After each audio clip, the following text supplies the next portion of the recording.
Hi, ഏറെ രസകരമായ ഒരു തായ് ചലച്ചിത്രത്തിന്റെ വിശദമായ കഥയിലേക്ക് പോകുന്നതിന് മുമ്പ് സിനിമാ കഥകൾ കേൾക്കാൻ ഇഷ്ടപ്പെടുന്ന പുതിയ കൂട്ടുകാരുണ്ടെങ്കിൽ നമ്മുടെ ചാനൽ ഒന്ന് സബ്സ്ക്രൈബ് ചെയ്യണേ. കൂട്ടുകാർക്ക് ഷെയർ ചെയ്തു കൊടുക്കുകയും കമന്റ് ചെയ്യുകയും ലൈക്ക് ചെയ്യുകയും ചെയ്യൂ. കഥയെ ആരംഭിക്കുന്നത് ഒരു കൂട്ടം കവർച്ചക്കാർ നടത്തുന്ന വെടിവെപ്പിൽ നിന്നുമാണ്. വീട്ടിലേക്ക് മടങ്ങുകയായിരുന്ന സമ്പന്നനായ ഒരു വ്യവസായിയായിരുന്നു അവരുടെ ഇര.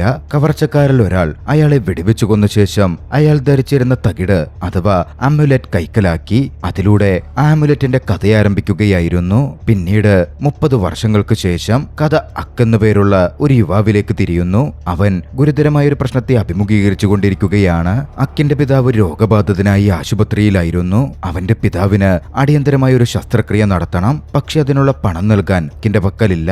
നിരാശനായി അവൻ അന്ന് വീട്ടിലേക്ക് മടങ്ങി. തന്റെ പിതാവിന്റെ പഴയ സാധനങ്ങൾ നിറഞ്ഞ പെട്ടി അവൻ തിരയാൻ തുടങ്ങി. ആ സമയമാണ് അവിചാരിതമായി അവൻ ആ ഒരു ചെറിയ വസ്തു കണ്ടെത്തുന്നത്. അതാകട്ടെ വിലമതിപ്പുള്ള ഒന്നാകാൻ സാധ്യതയുള്ള പൂർവമായ ഒരു അമുലെറ്റ് ആയിരുന്നു. അത് ഏതു തരത്തിലുള്ള അമുലെറ്റ് ആണെന്ന് കണ്ടെത്താൻ അവനുടൻ തന്നെ ഇന്റർനെറ്റിൽ തിരഞ്ഞു. അത് ഐതിഹാസികമായി കണക്കാക്കപ്പെടുന്ന സോംദജ് എന്ന അപൂർവ അമുലെറ്റ് ആണ് എന്നവൻ തിരിച്ചറിഞ്ഞു. അതിന്റെ മൂല്യം അത്രമേൽ ഉയർന്നതാണ്. കാലം കഴിയും തോറും അതിന്റെ വില വർദ്ധിച്ചു വന്നുകൊണ്ടേയിരിക്കും. ഏറെ പഴക്കം ചെന്ന അപൂർവമായ അമുലെറ്റ് ആയതിനാൽ ലോകമെമ്പാടുമുള്ള വിപണികളിൽ അതിന്റെ നിരവധി വ്യാജപതിപ്പുകൾ ഇപ്പോൾ വിൽക്കപ്പെടുന്നുണ്ടായിരുന്നു. തന്റെ അമുലെറ്റ് യഥാർത്ഥമാണോ അതോ വ്യാജമാണോ എന്നറിയാനുള്ള ജിജ്ഞാസയോടെ അക്കൊരു വിദഗ്ധരോട് നേരിട്ട് ചോദിക്കാൻ ഒരു അമുലെറ്റ് മാർക്കറ്റിലേക്ക് പോയി. തായ്ലൻഡിൽ അമുലെറ്റുകൾ വളരെ വിലപ്പെട്ടതായിട്ടാണ് കണക്കാക്കപ്പെടുന്നത്. കാരണം അവ സംരക്ഷണം, ഭാഗ്യം, വിജയം എന്നിങ്ങനെയുള്ള ആത്മീയ ശക്തി വഹിക്കുന്നുണ്ട് എന്നൊരുപാട് ജനങ്ങൾ വിശ്വസിക്കുന്നു. ഈ വിശ്വാസം രാജ്യത്തിന്റെ സംസ്കാരവുമായും പാരമ്പര്യവുമായും ചരിത്രവുമായും ആഴത്തിൽ ബന്ധപ്പെട്ടിരിക്കുന്നു. തായ്ലൻഡിൽ ഓരോ തരം അമുലെറ്റിനും അതിന്റെ പഴക്കവും പശ്ചാത്തലവും അനുസരിച്ച് വ്യത്യസ്ത മൂല്യമാണുള്ളത്. അക്ക കൈവശം വെച്ചിരിക്കുന്നത് വളരെ ഉയർന്ന വിലയുള്ള അപൂർവ അമുലെറ്റുകളുടെ വിഭാഗത്തിൽപ്പെട്ടിരുന്ന ഒന്നായിരുന്നു. അതിനാൽ അത് ഒറിജിനലാണോ ഫേക്കാണോ എന്ന കാര്യം ഉറപ്പാക്കാൻ അക്കിന് ശരിയായൊരു വിദഗ്ധനെ സമീപിക്കേണ്ടതുണ്ട്. അക്ക് വിപണിയിൽ ഒരു കടയുടമ കൂടിയായ സെങ് എന്ന അമുലെറ്റ് വിദഗ്ധനെ കണ്ടുമുട്ടി. അക്ക് ഓൺലൈനിൽ നിന്നും മനസ്സിലാക്കിയതുപോലെ തന്നെ സെങ്ങും ആ അമുലെറ്റിനെ ഐതിഹാസികമെന്നറിയപ്പെടുന്ന അപൂർവ കല്ലായ സോംദജായി തിരിച്ചറിഞ്ഞു. എന്നാൽ അത് സൂക്ഷ്മമായി പരിശോധിച്ച ശേഷം അത് പഴയൊരു വ്യാജ അമുലെറ്റ് മാത്രമാണ് എന്നായിരുന്നു സെങ് അവകാശപ്പെട്ടത്. അദ്ദേഹത്തിന്റെ അഭിപ്രായത്തിൽ അതിനപ്പോഴും കുറച്ച് മൂല്യമൊക്കെയുണ്ട്. എന്നാൽ അത് അത്ര വളരെ ഉയർന്ന ഒന്നല്ല. അധികം വൈകാതെ സോംദജ് ഉൾപ്പെടെ അക്കു കൊണ്ടുവന്ന അമുലെറ്റുകളുടെ മുഴുവൻ പെട്ടിക്കും കൂടി സെങ് 1 ദശലക്ഷം ബാറ്റ് വാഗ്ദാനം ചെയ്തു. എന്നാൽ സെങ് തന്നോട് നുണ പറയുകയാണ് എന്നക്കിന് സംശയം തോന്നിയിരുന്നു. അയാൾ അത് ചിലപ്പോൾ കൈവശപ്പെടുത്താൻ ശ്രമിക്കുന്നതാകാം. അതിനാൽ ആദ്യം മറ്റ് കടകളിൽ കൂടി ഒന്ന് പരിശോധിക്കണം എന്ന തരത്തിൽ അവൻ പറഞ്ഞു. പക്ഷേ അക്ക കടയിൽ നിന്നിറങ്ങാൻ ഭാവിക്കുമ്പോഴേക്കും സെങ്ങിന്റെ സുഹൃത്തുക്കളിൽ ഒരാൾ അവിടെ പ്രത്യക്ഷപ്പെട്ടു. താനും ഒരു അമുലെറ്റ് വിദഗ്ധനാണ് എന്ന് അവകാശപ്പെടുകയും ചെയ്തു. സെങ്ങിനെ പോലെ ആ മനുഷ്യനും ആ അമുലെറ്റ് പരിശോധിച്ച് അത് പഴയതാണെന്ന് പറഞ്ഞു. പക്ഷേ അത് വ്യാജമാണ്, വെറും ഒരു അനുകരണം മാത്രം, അതിന് വലിയ വിലയൊന്നും കിട്ടില്ല എന്നായിരുന്നു അയാളും പറഞ്ഞത്. ആ സമയത്താണ് അങ്ങോട്ടേക്ക് മോയ് എന്ന പേരുള്ള ഒരു സ്ത്രീ കടന്നു വന്നത്. സാധനങ്ങൾ വിൽക്കാൻ സോഷ്യൽ മീഡിയയിൽ പലപ്പോഴും ലൈവ് പോകാറുള്ള ഒരു അമുലെറ്റ് ഇൻഫ്ലുവൻസർ ആയിരുന്നു അവൾ. കൂടാതെ അവൾക്ക് സെങ്ങിനെ നന്നായി അറിയുകയും ചെയ്യാം. സെങ്ങിൽ നിന്നും അവന്റെ സുഹൃത്തിൽ നിന്നും വ്യത്യസ്തമായി ആ അമുലെറ്റ് യഥാർത്ഥത്തിൽ ഒരു ഒറിജിനൽ ആയിരിക്കാമെന്ന് മോയ് നോക്കിക്കൊണ്ട് പറഞ്ഞു. വളരെ കാലമായി ഒളിച്ചുവെക്കപ്പെട്ട ഒരു അമുലെറ്റാണ് ഇതെന്നും അവൾ കൂട്ടിച്ചേർത്തു. അതങ്ങനെ വളരെ പെട്ടെന്ന് വിൽക്കുന്നതിന് പകരം വരാനിരിക്കുന്ന ഒരു ലേല മത്സരത്തിൽ അമുലെറ്റ് പ്രദർശിപ്പിക്കാൻ അവൾ നിർദ്ദേശിച്ചു. അവിടെ അമുലെറ്റ് കളക്ടർമാർ എത്താൻ സാധ്യതയുണ്ടെന്നും അവർ വളരെ ഉയർന്ന വില വാഗ്ദാനം ചെയ്യാൻ സാധ്യതയുണ്ടെന്നും അവൾ കൂട്ടിച്ചേർത്തു. ആ അമുലെറ്റ് നഷ്ടപ്പെടുത്താൻ ആഗ്രഹിക്കാതിരുന്ന സെങ്ങാകട്ടെ തന്റെ ഓഫർ പൊടുന്നനെ 2 ദശലക്ഷം ബാറ്റായി മാറ്റി. അക്കിന്റെ പിതാവിന്റെ ശസ്ത്രക്രിയയ്ക്ക് ആവശ്യമായതിലും അധികമായിരുന്നു അത്. എന്നാൽ മോയുടെ നിർദ്ദേശത്തിൽ സ്വാധീനിക്കപ്പെട്ട് അമുലെറ്റ് ഇപ്പോൾ വിൽക്കേണ്ടതില്ല എന്നൊക്കെ തീരുമാനിച്ചു. സെങ്ങിന് അതോടെ നിയന്ത്രണം നഷ്ടപ്പെടുകയും നിരാശയിലും ദേഷ്യത്തിലും തന്റെ കടയിലെ ഗ്ലാസ് ഡിസ്പ്ലേ പോലും അവൻ തല്ലിത്തകർക്കുക പോലും ചെയ്തു. അന്ന് രാത്രി വൈകി അക്ക് വീട്ടിൽ തിരിച്ചെത്തി. ഈ അമ്യൂലെറ്റുമായി ബന്ധപ്പെട്ട പഴയ വാർത്തകൾ പരിശോധിച്ചു. ഏകദേശം 30 കൊല്ലം മുമ്പ് നടന്ന ഒരു കവർച്ചയ്ക്കിടെ ഒരു സമ്പന്ന വ്യവസായി കൊല്ലപ്പെട്ടതിനെ കുറിച്ചുള്ള ഒരു റിപ്പോർട്ട് അവൻ കണ്ടു. സംഭവ സ്ഥലത്ത് നിന്ന് 100 കണക്കിന് വെടിയുണ്ടയുടെ തോടുകൾ പോലീസ് കണ്ടെത്തിയെങ്കിലും ഒരൊറ്റ വെടിയുണ്ട മാത്രമായിരുന്നു യഥാർത്ഥത്തിൽ ആ ഇരയെ കൊന്നത്. അതിന് കാരണം ആ മനുഷ്യൻ ധരിച്ചിട്ടുണ്ടാവാൻ സാധ്യതയുള്ള ഒരു അമ്യൂലെറ്റ് ആകാം എന്നാളുകൾ വിശ്വസിക്കാൻ തുടങ്ങിയിരുന്നു. ഇപ്പോൾ അക്കിന്റെ കൈകളിലിരിക്കുന്ന അതേ അമ്യൂലെറ്റ് അമുലറ്റ് തന്നെയാണത്. ഒടുവിൽ അമുലറ്റ് മത്സരത്തിന്റെ ദിവസം വന്നെത്തി. ലേലം വിളിയുടെ ദിവസം എമ്പാട് നിന്നുമുള്ള കളക്ടർമാരും വിദഗ്ധരും ആ ചടങ്ങിൽ ഒത്തുകൂടിയിരുന്നു. അമുലറ്റ് ബിസിനസ് അവിശ്വസനീയമാം വിധം ലാഭകരമാണ്. അവിടെയുള്ള എല്ലാവരുടെയും മുന്നിൽ അമുലറ്റ് പ്രദർശിപ്പിച്ചുകൊണ്ട് തന്റെ ഭാഗ്യം പരീക്ഷിക്കാൻ അക്ക് തീരുമാനിച്ചു. പങ്കെടുത്തവരിൽ തായ്ലൻഡിലെ അമുലറ്റ് അസോസിയേഷൻ ചെയർമാനും ലോകത്തിലെ ഏറ്റവും സമ്പൂർണവും ആഡംബരപൂർണവുമായ അമുലറ്റ് ഷോപ്പിന്റെ ഉടമയുമായ പോണ്ടെ സുത്തിനുമുണ്ടായിരുന്നു. അദ്ദേഹം സമൂഹത്തിൽ ഏറെ ബഹുമാനിക്കപ്പെടുന്ന ഒരു വ്യക്തിയാണ്. അദ്ദേഹത്തെ എതിർക്കാനോ വെല്ലുവിളിക്കാനോ ഒന്നുമാരും ഒരുങ്ങാറേയില്ല. കഥ അവിടെ നിന്നും അക്കിന്റെയും മോയുടെയും അടുത്തേക്ക് വരുന്നു. അവർ അമുലറ്റ് ജഡ്ജിമാരുടെ അടുത്ത് തന്റെ അമുലറ്റ് രജിസ്റ്റർ ചെയ്യുകയായിരുന്നു. അത് പ്രദർശിപ്പിക്കുന്നതിനും വിൽക്കപ്പെടുന്നതിനും മുമ്പ് അതിന്റെ കൂടെ ഒരു ഫോട്ടോ എടുക്കാൻ മോയ് അനുവാദം ചോദിച്ചു. അക്കുമടിയൊന്നും കൂടാതെ അതിന് സമ്മതിച്ചു. രജിസ്ട്രേഷൻ കഴിഞ്ഞ് അധികം താമസിയാതെ ഐതിഹാസികമായ അമുലറ്റ് യഥാർത്ഥമാണ്, ഒറിജിനലാണ് എന്ന് ജഡ്ജിമാർ പ്രഖ്യാപിച്ചു. അതോടെ അത് അടുത്തു കാണാൻ ജനക്കൂട്ടം വേഗത്തിൽ ഒത്തുകൂടി. മോയ് ആവേശഭരിതയായി അക്കിനെ കെട്ടിപ്പിടിച്ചു. അത് അത്രമേൽ വിലയേറിയതാണെന്ന കാര്യം ഉറപ്പാവുകയായിരുന്നു. സുത്തിൻ ആ സമയം അങ്ങോട്ടേക്കെത്തി അമുലറ്റ് സ്വയം പരിശോധിച്ചു. അവിടുത്തെ അന്തരീക്ഷം തന്നെ പെട്ടെന്ന് മാറിമറിഞ്ഞു. പിന്നാലെ തനിക്കിത് വാങ്ങാൻ താല്പര്യമുണ്ടെന്ന് സൂചിപ്പിച്ചുകൊണ്ട് അദ്ദേഹം അക്കിന് തന്റെ ബിസിനസ് കാർഡ് നൽകി. ആ നിമിഷം മോയ് അദ്ദേഹത്തെ അച്ഛ എന്ന് വിളിച്ചു. അപ്പോഴാണ് മോയ് യഥാർത്ഥത്തിൽ അദ്ദേഹത്തിന്റെ മകളാണെന്നും അവർ തമ്മിലുള്ള ബന്ധം അത്ര സൗഹാർദ്ദപരമല്ല എന്ന കാര്യമൊക്കെ വെളിപ്പെടുന്നത്. അന്നത്തെ എക്സിബിഷനൊക്കെ അവസാനിച്ച ശേഷം അക്ക് നേരെ ആശുപത്രിയിൽ പിതാവിനെ കാണാൻ പോയി. അവൻ ആ നല്ല വാർത്ത അദ്ദേഹത്തോട് പങ്കുവെക്കുകയും ശസ്ത്രക്രിയയുടൻ നടക്കും എന്നുറപ്പ് പറയുകയും ചെയ്തു. പിന്നീട് വീട്ടിൽ തിരിച്ചെത്തിയ അക്ക് മോയുടെ ലൈറ്റ് സ്ട്രീമുകളിൽ ഒന്ന് കാണുകയായിരുന്നു. ആ സമയത്ത് വിക്ടർ എന്ന നിഗൂഢനായ ഒരു മനുഷ്യനിൽ നിന്ന് അമുലറ്റ് എവിടെയാണെന്ന് ചോദിച്ച് അവനൊരു മെസ്സേജ് വന്നു. അതിനോട് പ്രതികരിക്കുന്നതിന് മുമ്പ് തന്നെ ഐതിഹാസികമായ അമുലറ്റ് ലക്ഷ്യമിട്ടെത്തിയ മുഖം മറച്ചിരുന്ന ഒരാൾ അക്കിനെ പെട്ടെന്ന് ആക്രമിച്ചു. അധികം വൈകിയില്ല. ആക്രമിച്ച വ്യക്തി വിക്ടറാണെന്ന് വ്യക്തമായി. അക്കിനെ ക്രൂരമായി മർദ്ദനമേറ്റു. അവന്റെ ജീവൻ ഏതാണ്ട് നഷ്ടപ്പെടാറാവുകയും ചെയ്തു. പക്ഷേ അമുലറ്റ് അവിടില്ലെന്ന വിവരമറിഞ്ഞ് ആ വ്യക്തി അവിടുന്ന് പോയി. തൊട്ടുപുറകെ അങ്ങോട്ടേക്ക് പഴയ കടയുടമ സെങ്ങും ആളുകളും കൃത്യസമയത്ത് അവിടെ എത്തിച്ചേർന്നു. അവരുടെ വരവാകട്ടെ വെറുതെ ഒന്നും ആയിരുന്നില്ല. ഇത്തവണ സെങ് വലിയൊരു ഓഫറുമായിട്ടാണ് വന്നിരിക്കുന്നത്, വളരെ വലിയൊരു തുകയുമായി. എന്നാൽ അമുലറ്റ് ഇപ്പോഴും ആശുപത്രിയിലുള്ള അവന്റെ പിതാവിന്റെ മാലയിൽ തൂക്കിയിട്ടിരിക്കുകയാണ് എന്നക്ക് പറഞ്ഞു. പിന്നാലെ അവൻ അവരെ ആശുപത്രിയിലേക്ക് കൂട്ടിക്കൊണ്ടുപോയി. പരിക്കുകളുണ്ടെങ്കിലും അക്കുടൻ തന്നെ തന്റെ പിതാവിൽ നിന്ന് അമുലറ്റ് വീണ്ടെടുക്കുകയും അത് വിൽക്കാൻ സമ്മതിക്കുകയും ചെയ്തു. എന്നാൽ അവനത് കൈമാറിയപ്പോ അമുലറ്റ് പരിശോധിച്ച് അവർ അത് വ്യാജമാണെന്ന് പറഞ്ഞു. ഒറിജിനൽ എവിടെയെന്ന് ചോദിച്ച സെങ് അക്ക് തന്നെ പറ്റിക്കാൻ ശ്രമിക്കുകയാണ് എന്ന് കുറ്റപ്പെടുത്തുകയും ദേഷ്യത്തോടെ ആക്രോശിക്കുകയും ചെയ്തു. ആ നിമിഷം അക്കൊരു പ്രധാനപ്പെട്ട കാര്യം ഓർത്തു. ഫോട്ടോ എടുക്കാൻ മോയ് അമുലറ്റ് അല്പനേരത്തേക്ക് വാങ്ങിച്ചിരുന്നു. അവൾ ഒരുപക്ഷെ അത് മാറ്റി പകരം ഒരു വ്യാജൻ വെച്ചിരിക്കാം. ആ സംശയം അവന്റെ ഉള്ളിൽ തോന്നി. എങ്കിലും അക്ക പെട്ടെന്നൊരു നിഗമനത്തിലെത്തുന്നതിൽ നിന്ന് സ്വയം പിന്തിരിഞ്ഞു. ആദ്യം സത്യം സ്ഥിരീകരിക്കണം എന്നവൻ തീരുമാനിച്ചു. അക്ക തന്റെ പിതാവിന്റെ മുറിയിലേക്ക് മടങ്ങുമ്പോ കഠിനമായൊരു വാർത്ത അവനെയും തേടിയിരിക്കുന്നുണ്ടായിരുന്നു. അവന്റെ പിതാവ് മരണപ്പെട്ടിരിക്കുന്നു. ശവസംസ്കാരത്തിന് തൊട്ടുമുമ്പുള്ള അവസാന യാത്രയയപ്പ് ചടങ്ങിൽ നഗരത്തിലെ പോലീസ് മേധാവിയായ ഒരു മനുഷ്യൻ അക്കിന്റെ അടുത്തെത്തി. പിതാവ് സർവീസിലിരുന്ന കാലത്തെ അദ്ദേഹത്തിന്റെ മുൻമേലധികാരിയായിരുന്നു അദ്ദേഹമെന്ന് സ്വയം പരിചയപ്പെടുത്തി. എപ്പോഴെങ്കിലും എന്തെങ്കിലും സഹായം ആവശ്യമുണ്ടെങ്കിൽ തന്റെ അടുത്തേക്ക് വരാമെന്നും പറഞ്ഞ് അദ്ദേഹം പിന്തുണ വാഗ്ദാനം ചെയ്യുകയും ചെയ്തു. അക്ക് അദ്ദേഹം പറഞ്ഞതത്രയും ചെവികൊണ്ടിരുന്നു. പക്ഷെ കൂട്ടത്തിൽ അവന്റെ ഉള്ളിൽ സംശയങ്ങൾ നിലകൊള്ളുന്നുണ്ട്. തന്റെ ദുഃഖത്തിൽ തളർന്നിരിക്കാൻ മടിച്ച അക്ക് മോയിയെ നേരിട്ടൊന്ന് കാണാൻ വേണ്ടി പോയി. എന്നാൽ അവളോട് സംസാരിക്കാൻ പോലും കഴിയുന്നതിന് മുമ്പ് അവളുടെ പേഴ്സണൽ ബോഡി ഗാർഡ് അവനെ തടയുകയും ആക്രമിക്കുകയും ചെയ്തു. മോയി യാതൊരു ഭാവവ്യത്യാസവും കാണിച്ചില്ല.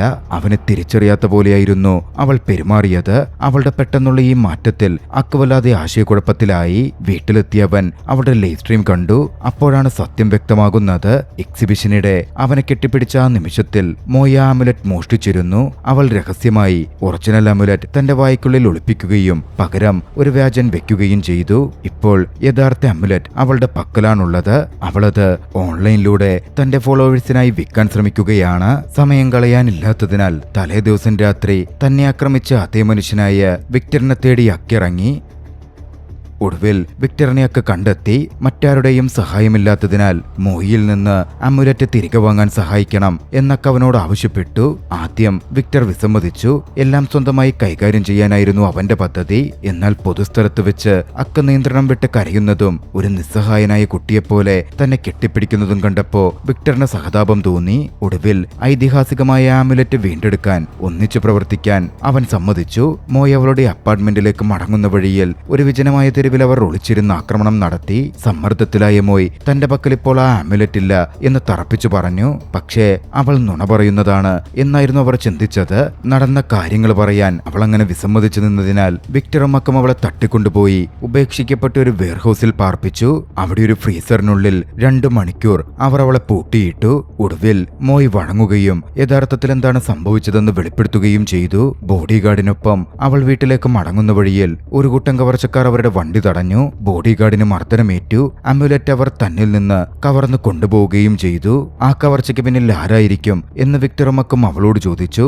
അവളുടെ അനുഭവത്തിന്റെ അടിസ്ഥാനത്തിൽ തായ്ലൻഡിലെ ഏറ്റവും പ്രശസ്തമായ മുവായ് തായ് പരിശീലന ക്യാമ്പ് നടത്തുന്ന അറിയപ്പെടുന്ന ഒരു അമുലറ്റ് കളക്ടറിലേക്ക് അവൾ തന്റെ വിരൽ ചൂണ്ടി. ഈ കളക്ടർ ക്രൂരനാണെന്നും ഐതിഹാസികമായ അമുലറ്റ് സ്വന്തമാക്കാൻ എന്തും ചെയ്യാൻ മടിക്കാത്തവനാണെന്നും അവൾ കൂട്ടിച്ചേർത്തു. സമയം ഒട്ടും കളയാതെ വിക്ടറും അക്കും മോയും അതേ വ്യക്തിയുടെ അടുത്തേക്ക് പുറപ്പെട്ടു. അദ്ദേഹത്തിന്റെ സ്വകാര്യ അമുലറ്റ് ശേഖരണം ഫീച്ചർ ചെയ്യാൻ ആഗ്രഹിക്കുന്ന കണ്ടന്റ് ക്രിയേറ്റേഴ്സായി അഭിനയിച്ചിട്ടായിരുന്നു അവർ ചെന്നത്. ദീർഘനേരത്തെ സംഭാഷണത്തിന് ശേഷം ഐതിഹാസികമായ ഒരു അമുലറ്റ് കൂടി എനിക്ക് വന്നു ചേരാനുണ്ടെന്നും അത് വിൽക്കാൻ വേണ്ടി വരുന്ന ആൾക്കായി ഞാൻ കാത്തിരിക്കുകയാണെന്നും അയാൾ പറഞ്ഞു. അവർ അങ്ങനെ സംസാരിച്ചിരിക്കെ ആ വ്യക്തി താഴെ എത്തിച്ചേർന്നിരുന്നു. പക്ഷേ പെട്ടെന്ന് ആ മനുഷ്യനെ ആരോ തട്ടിക്കൊണ്ടുപോകുന്നതായി CCTV മോണിറ്ററിൽ അവർ കണ്ടു. അവരെല്ലാവരും ഞെട്ടി. അക്കും മറ്റുള്ളവരും ഉടൻ തന്നെ താഴേക്കിറങ്ങി അയാളെ തട്ടിക്കൊണ്ടുപോയ വാനിനെ പിന്തുടർന്നു. തട്ടിക്കൊണ്ടുപോയവർ അതേ അമുലറ്റിന്റെ പിന്നാലെയുള്ള സാങ്ങിന്റെ ആളുകളാണെന്ന് മനസ്സിലാക്കാൻ അധിക സമയം വേണ്ടി വന്നില്ല. ഒടുവിൽ അവർ ഒപ്പത്തിനൊപ്പം എത്തി.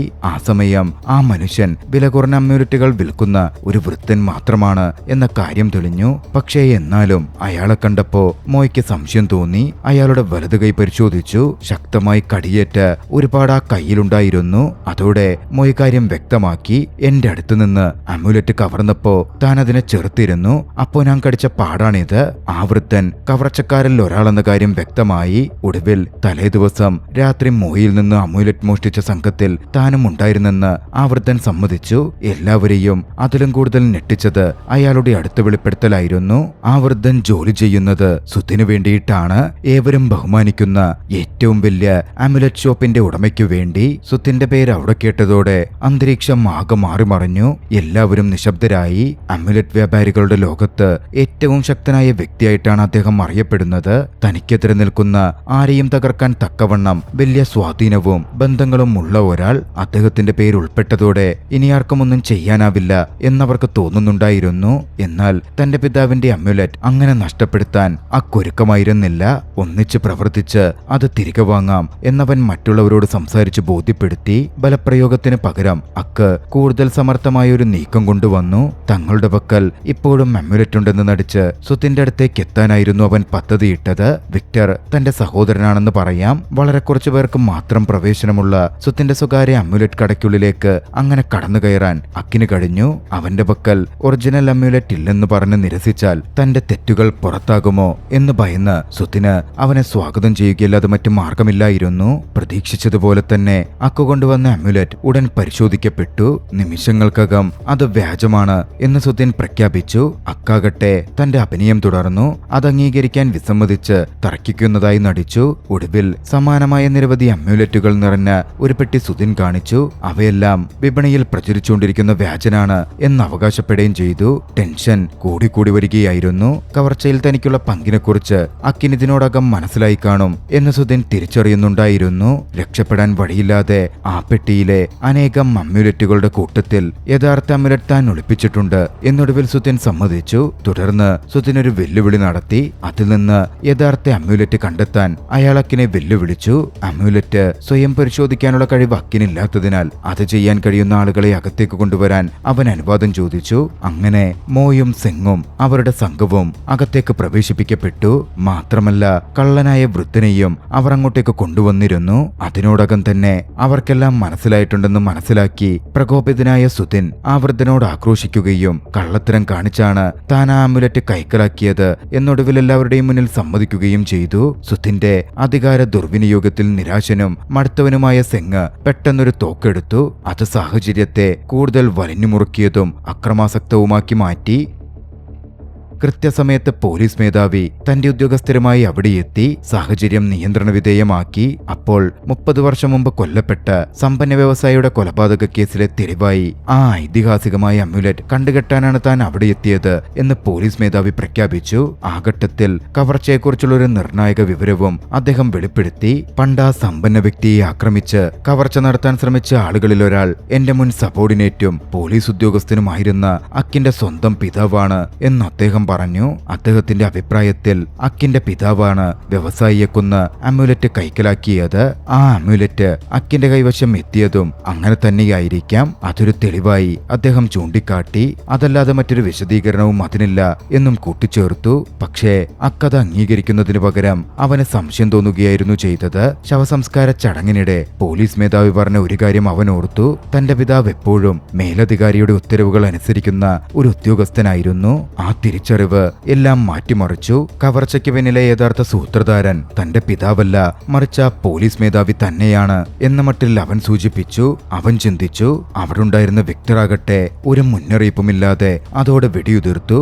മുറിയിലുണ്ടായിരുന്ന ഓരോരുത്തരും വെടിയേറ്റു വീണു.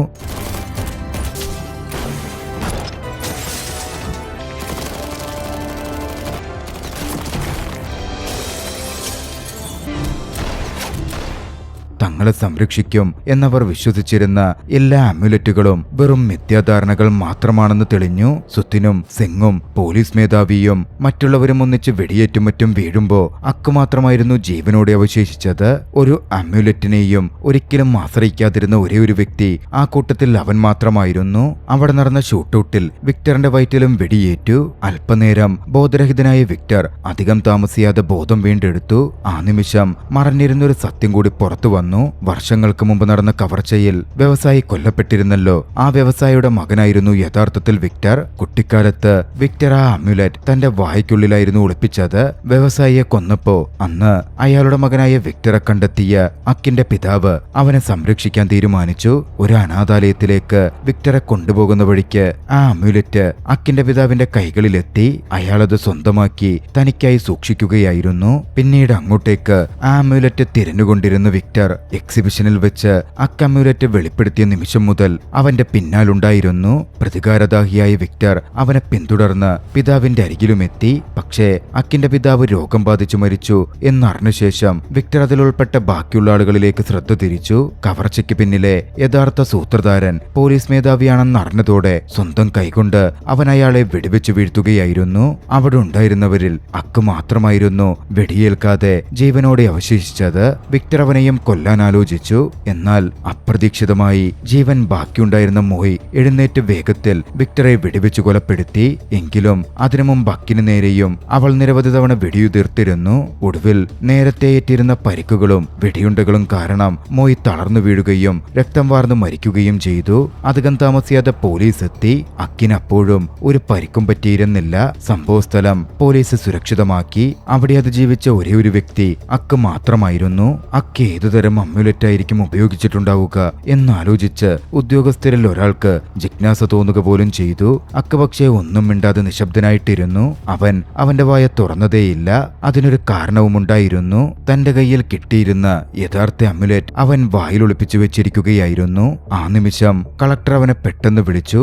അക്ക് ഭീകരമായ വെടിവെപ്പിൽ നിന്ന് രക്ഷപ്പെട്ടതിനെ കുറിച്ച് താൻ അറിഞ്ഞതേയുള്ളൂ എന്ന് അദ്ദേഹം പറഞ്ഞു.